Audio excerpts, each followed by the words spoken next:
오늘 무슨 날입니까? 어린이날입니다. 원래 여기에는 어린이는 없죠? 어린이 손?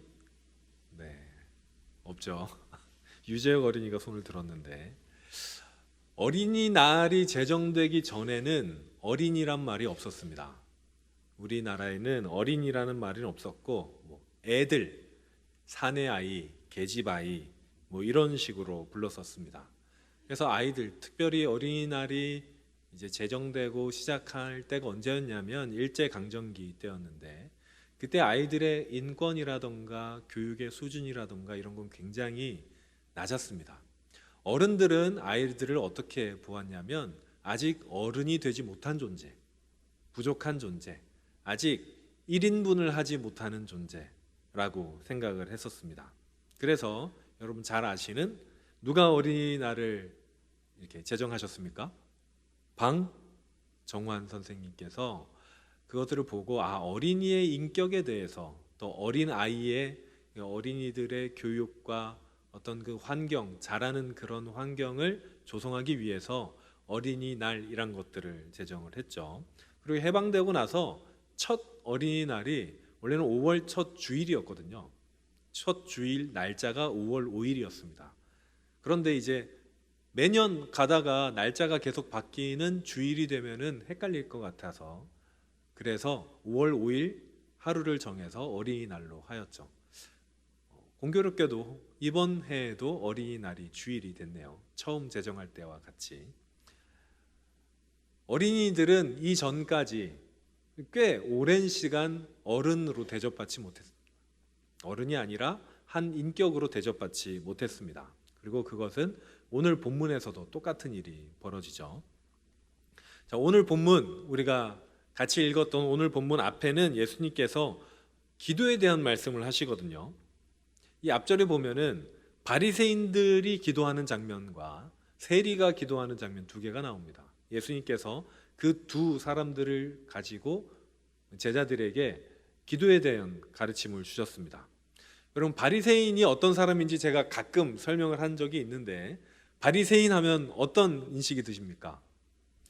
교회를 아예 안 다니셨던 분이 있다면 아무 생각이 안 드실 거고, 모르니까. 교회를 좀 다니셨던 분들은 바리새인 하면 일단 부정적이죠. 저 바리새인 이러면 되게 싫잖아요. 그런데 여러분, 바리새인은 그 당시에 굉장히 존경받는 종교 지도자들이었습니다. 지금으로 따지면 신학교 교수님들 정도 된다고 생각하시면 돼요. 굉장히 많이 공부하셨고 또 엄격한 생활을 하였었죠. 여러분, 일주일에 하루씩 금식하는 분들 계십니까?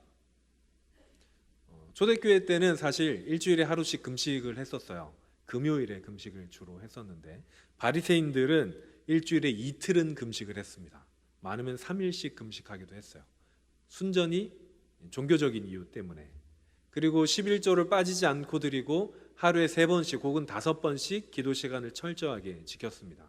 그렇게 정말로 존경받는 바리새인과 세리라는 사람이 같이 기도를 하는 거예요. 여러분, 세리가 뭡니까? 세금 걷는 사람인데, 잘 아시다시피 그 당시에는 로마의 식민지 하에 있었기 때문에 세금을 걷는 사람들은 민족의 배반자이기도 했습니다. 그러니까 누가 봐도 죄인이에요.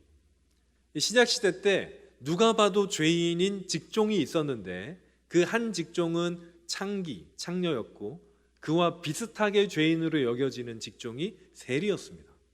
세리는 누가 봐도 죄인이었어요. 스스로 봐도 죄인으로 치부를 했었습니다. 그런데 바리새인과 세리의 기도 중에 여러분, 둘이 같이 기도하면 하나님께서 누구 기도를 들어주실 것 같아요?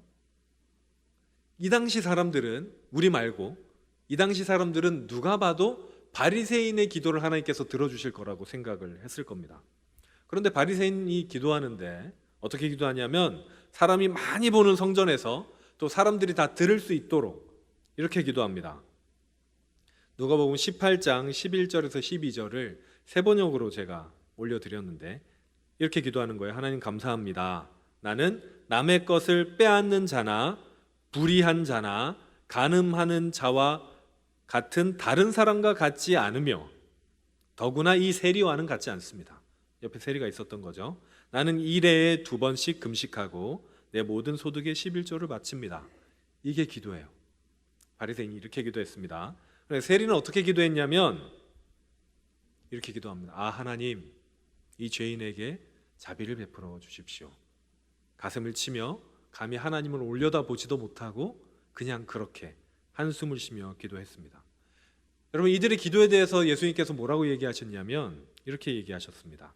의롭다는 인정을 받고서 자기 집으로 내려간 사람은 저 바리새파 사람이 아니라 이 세리다. 누구든지 자기를 높이는 사람은 낮아지고 자기를 낮추는 사람은 높아질 것이다. 여러분, 잘 들으십시오. 기도는 누구에게 하는 것입니까? 하나님께 하는 거죠. 여러분, 바리새인의 기도는 바리새인이 누구 들으라고 기도했을까요? 사람들 들으라고 기도한 것 같아요.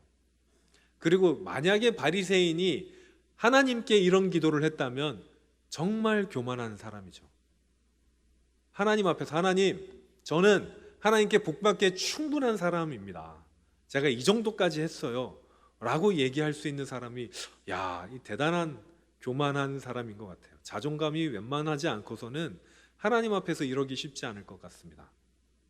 그런데 세리는 정반대였습니다. 스스로 죄인인 걸 알고 하나님 앞에 무릎 꿇고 감히 얼굴을 들지도 못하고 하나님, 저는 죄인입니다. 겸손하게 머리 숙인 세리의 기도를 하나님께서 들어주셨습니다. 예수님께서 이야기하시고자 하는 것은 우리가 하나님 앞으로 나아갈 때 어떤 자세로 나아가야 되는지입니다. 겸손하게 하나님 앞으로 나아가야 된다라는 이야기죠.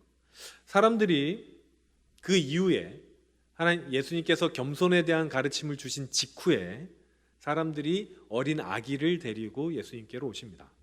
오늘도 저희 교회에서 아기 축복 기도가 있었습니다. 3부 예배 후에, 3부 예배 중간 마지막쯤에 저희 교회에서도 성도님들이 아이를 낳으면 처음 아이가 이제 한 100일쯤 지나면 바깥 활동을 좀 할 수 있거든요. 그러면 아이를 데리고 나와서 처음 예배 참석할 때 목사님께 기도를 받으려고 신청을 하세요. 마찬가지로 이 당시 사람들도 종교 지도자들에게, 존경받는 사람들에게 자기 아이를 안수해서 기도해 주기를 원했었습니다. 당연히 예수님에게 아이의 어머니들, 부모님들이 아기를 데리고 와서 아이를 안수하고 기도해 주시기를 바랬었죠. 아이를 데리고 오는데 오늘 본문에 있는 어린 아이, 아기라는 단어 자체는 젖먹이, 갓난아기라는 아이입니다. 그러니까 초등학생 아이 정도가 아니에요. 아주 어린 아이, 안고 나와야 되는 아이를 데리고 온 거죠. 기도해 달라고. 그런데 제자들이 제지했어요. 여러분, 왜 제자들이 아이를 막았을까요? 제자들이 왜 막았을까요? 저희가 이렇게 보면 제자들 진짜 나쁜 사람들이네 라고 얘기할 수 있겠지만 제자들 입장에서는 예수님께서 너무 바쁘고 힘들고 지쳐 계신데 애들까지 와서, 여러분, 애들이 그냥 있지 않아요. 쉽지 않습니다. 애들 보기가 울고 막 이러니까 우리 예수님을 위해서 제자들이 아마 막았을 거예요. 제자들도 그렇게 나쁜 의도는 아니었을 겁니다. 하지만 제자들이 이 어린아이의 부모님을 꾸짖자 반대로 예수님이 제자들을 꾸짖습니다. 그러지 말아라. 아이들을 데리고 오게 하죠. 왜 제자들이 아이들을 막았냐면요, 이 당시에는 아이들은 인구를 계수할 때 사람으로 치지 않았어요. 우리나라도 아까 어린이날을 제정하기 전에 아이들의 인권이 굉장히 안 좋았다고 했었잖아요. 실제로 저희 부모님 세대만 해도 아이들이 태어나면 주민등록 등본에, 그러니까 출생신고를 1년, 2년 뒤에 했습니다. 저희 아버지도 주민등록상의 나이와 실제 나이가 한 2년 정도 차이가 나셨어요. 왜 그러냐면 아이들이 어린 시절에 출생률이 높지 않았거든요. 신고를 하고 아이가 죽는 경우가 많았기 때문에 이 아이들을 나중에 이제 살아갈 수 있겠다 싶으면 그때쯤 출생신고를 했었습니다. 어른들이 보기에 아이들은 아직 부족한 존재들인 거예요. 완전한 사람으로 여겨지지 않은 존재들이었죠. 이 당시에는 그때보다 더했으면 더했지 덜하진 않을 거예요. 제자들이 아이들이 예수님께 오는 것을 막았던 이유에는 그리고 그 부모들을 꾸짖었던 이유에는 아마 자기도 모르게 자신의 어떤 우월심이 있었을 겁니다. 나는 예수님의 제자고 이 아이들은 아직 인간이 되지 않은 부족한 존재들, 예수님께 가까이 나오기에는 아직 좀 멀었어. 얘야 좀 더 크고 와라. 이런 식으로 나오지 못하게 하는, 겸손을 직전에 가르치셨는데 예수님께서 제자들의 모습에서는 겸손을 찾아볼 수가 없었습니다. 왜냐하면 제자들도 자기들이 교만한지 몰랐을 거예요. 당연하다고 생각했으니까. 제자들의 기준에는 이 아이들은 예수님께 오면 안 되는 존재들이거든요. 내 기준에는 저 사람은 부족한 존재일 수 있습니다. 내 기준에는 무언가 모자랄 수 있어요. 그런데 예수님께서는 그 제자들을 꾸짖으시고 그러지 말라고 한 다음에 아이들을 부르라고 하십니다. 그리고 예수님께서 굉장히 의미심장한 말씀을 하시거든요. 본문 17절에 내가 진실로 너희에게 이르노니 누구든지 하나님의 나라를 어린아이와 같이 받아들이지 않는 자는 결단코 그곳에 들어가지 못하리라 라고 얘기하십니다. 여러분, 여기에서 어린아이와 같이는 무슨 의미일까요? 이 전부터 쭉 보면 겸손하게, 내 기준이 아니라 내 기준을 내려놓고 하나님 나라의 기준으로 하나님의 말씀을 받아들이는 사람들입니다. 그런데 이 말씀을 묵상하다 보면 요즘의 세상이 우리한테 주는 기준이 무엇인가라는 생각을 하게 됩니다. 세상이 사람들을 판단할 때 무엇을 가지고 판단합니까? 예전에, 이제는 그것도 되게 오래됐는데 어떤 프로그램에서 180cm가 안 되는 남자는 루저라는 얘기가 있었습니다. 굉장히 절망하게 된, 저는 어렸을 때 제 키가 180을 넘을 줄 알았거든요. 제가 발이 커요. 안 믿을지는 모르겠지만 발이 큽니다. 그래서 저는 180이 넘을 줄 알았는데 한참 모자라요. 우길 수도 없는 키이기 때문에 180이 안 되면 루저라고 여기 굉장히 충격을 받았던, 한참 전이에요. 10년도 더 넘은 것 같은데. 키로 판단하기도 하죠. 외모로 판단하기도 합니다. 어쩔 땐 학벌로 판단하기도 해요. 어떤 사람이 어느 학교 나왔는지, 부요함의 정도로 판단하기도 합니다. 너 차가 뭔지, 집을 어디에 사는지, 부모님이 얼만큼 사는지. 우리의 판단 기준은 어느새 그런 것에 맞춰져 있어요. 여러분, 우리가 교회 다니는 사람들이잖아요. 청년부 안에서 어떤 사람에 대해서 얘기할 때 그 사람에 대한 판단 기준이 어떻습니까? 자세히 들어보면 그리 다르지 않는 것 같아요. 세상의 기준과 우리의 기준이 그렇게 다르지 않은 것 같습니다. 그런데 남을 볼 때만 그런 게 아니라 스스로를 향한 판단도 똑같은 것 같아요. 요즘 청년들이 자기에 대한 판단 기준이 굉장히 높습니다. 대부분의 청년들은 자신의 인생에 만족하지 못해요. 그리고 더 많은 돈을 벌기 위해서, 더 성공하기 위해서, 더 예뻐지기 위해서 노력을 많이 합니다. 사랑하는 여러분, 지금 좀 생각을 해봤으면 좋겠어요. 여러분은 여러분을 어떻게 생각하십니까? 여러분은 스스로를 향해서 어떻다고 여기십니까? 나라는 존재에 대해서 여러분의 판단 기준은 어떻습니까? 누가 만약에 여러분 보고 적으라고 한다면, 나라는 인간에 대해서 적으라고 한다면 어떻게 판단하시겠습니까? 한번 생각해 보세요.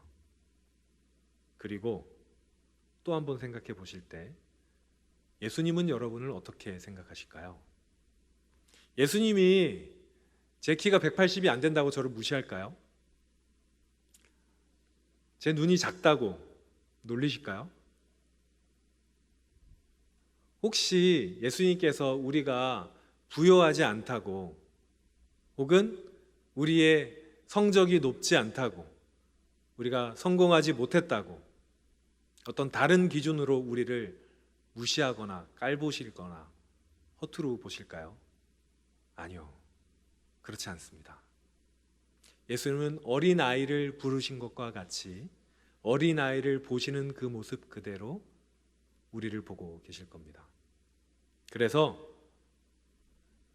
세상이 우리를 향해서 판단할 때, 세상이 우리를 향해서 가치를 매기고 줄을 세우고 판단할 때에 예수님은 아니야, 너는 참 귀하다, 소중하다, 무엇보다 소중하다, 나는 내 생명을 던져서라도 너를 선택할 거야 라고 주님께서 여러분께 말씀하실 겁니다.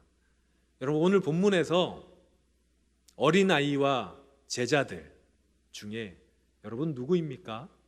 어린아이죠. 우리는 어린아이입니다. 그러니 여러분, 주님께서 우리를 바라보는 그 시선, 그 사랑을 경험하시고, 그래, 나는 어렸을 때 참 소중한 존재였는데 어느새 내가 나조차 나 스스로를 그렇게 낮게 판단하고 있었구나. 주님이 나를 보시는 그 시선으로 스스로를 좀 바라보실 수 있는 여러분들이 되시길 바랍니다.